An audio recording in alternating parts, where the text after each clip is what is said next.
The story begins in the small city of Dania Beach, Florida. It's a small middle-class city of 31,000 people, and like 75% of it is the Fort Lauderdale airport. I kid you not. The city pretty much revolves around the airport, both literally and... what's the other word?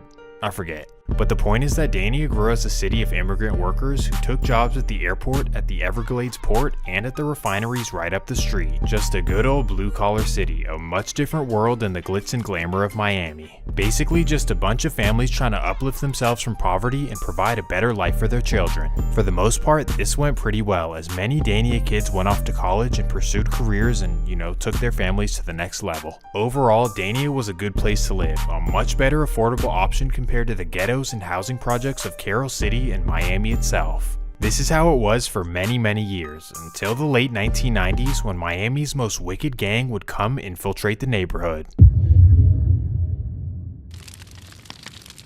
In 1990, a Haitian gang known as the Zo Pound was created by Ali Adam, also known as Zo. Zo was born and raised in Haiti's most violent slums and was able to escape and come to Miami in the 1980s. But unlike his peers, Zo did not come to Miami for a better life. In fact, he was there with nothing but bad intentions on his mind.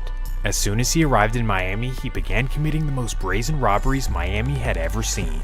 At night, he would somehow sneak onto yachts and rob everyone for all of their valuables. For a short while, he did this alone, but then once he built up his crew, the robberies got bigger and bigger.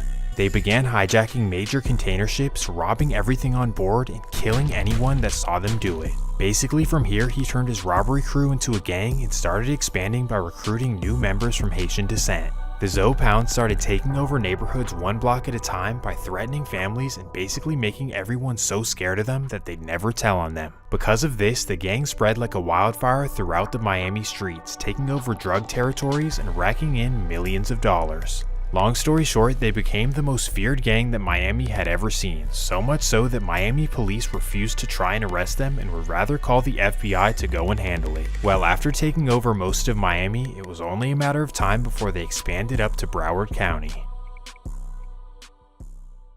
Sadly, in 1999, they arrived in Dania Beach. In particular, they targeted a neighborhood right below the airport, and they did this for two reasons. Number one is the proximity to the port, meaning that they had easy access to shipments to rob.